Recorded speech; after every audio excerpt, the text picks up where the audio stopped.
सर्वपितृ अमावस्या, शनि अमावस्या। अत्यंत महत्वपूर्ण लेख। एक बार अवश्य कल 14 अक्टूबर सर्वपितृ अमावस्या है और यह अमावस्या शनिवार को पड़ रही है। इससे इसका महत्व और बढ़ गया है। शनि अमावस्या वैसे भी बड़ी अमावस्या मानी जाती है। इस दिन भूले बिसरे अपने सभी पितरों की आत्मा की शांति के लिए श्राद्ध किया जाता है। शास्त्रों में 21 पीढ़ी तक के पूर्वजों के श्राद्ध का विधान बताया गया है, किंतु आज के समय में अपने 21 पीढ़ियों के पूर्वजों की तिथियों को याद रखना असंभव है।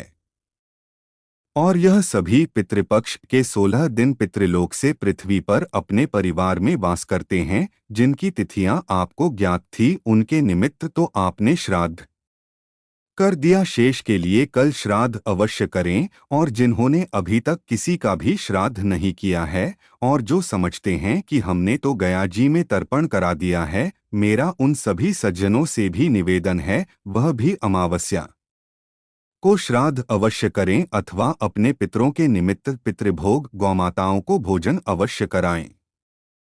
देखिए गया जी की महिमा है कि वहां पिंडदान तर्पण इत्यादि से सभी पितरों को मोक्ष मिल जाता है। इसमें कोई संदेह नहीं, यह गया जी की महिमा है।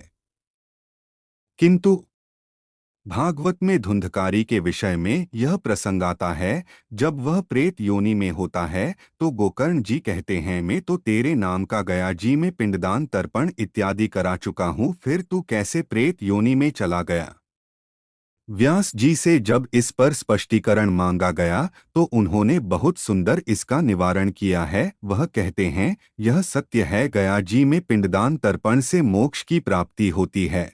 और यह भी सत्य है, गोकर्ण जी ने अपने सभी परिवारी जनों का तर्पण कराया था, सबको मोक्ष मिल भी गया। किंतु धुंधकारी को इसलिए मोक्ष नहीं मिला क्योंकि इसके तर्पण में जो गोकर्ण जी ने गोत्र का उच्चारण किया यह उस गोत्र का था ही नहीं, यह आत्मदेव धुंधली का पुत्र ही नहीं था, यह धुंधली की बहन का पुत्र था जो चुपके से इसे दे गई थी, इसलिए इसको मोक्ष नहीं मिला। कई बार हमारे द्वारा भी उच्चारण में गलती हो सकती है। जो तर्पण पिंडदान करा रहा है ब्राह्मण, उससे भी त्रुटि हो सकती है। पितृपक्ष में गया जी में ब्राह्मणों को इतनी जल्दी रहती है, वह किसी भी क्रिया को डोट विधिवत तरीके से पूर्ण कराते भी नहीं है। इस विषय में किसी को और स्पष्टीकरण जानकारी चाहते हो अथवा कोई और शंका हो तो मुझसे फोन पर भी बात कर सकते हैं। बहुत अधिक लिखना भी संभव नहीं होता, इसलिए विद्वान संत जन कहते हैं अमावस्या पर सभी पितरों की विदाई पर उन्हें भोजन कराकर ही विदा करें। अगर पितृ बिना भोजन के जाएंगे तो कुपित होंगे और श्राप देंगे, जिससे घर में अशांति, कलह, दरिद्रता, अभाव रहेगा। और प्रसन्नता से विदा होंगे तो आशीर्वाद मिलेगा, जिसके फलस्वरूप घर में सुख, शांति, धन, वैभव, संपन्नता, संतान प्राप्ति होगी और जीवन में चल रही परेशानियों से भी राहत मिलेगी। इसलिए जिन्होंने अभी तक कोई श्राद्ध नहीं किया है कल अवश्य श्राद्ध कीजिए, और जो कर रहे हैं वह भी कल भी सबको भोजन कराकर ही विदा करें।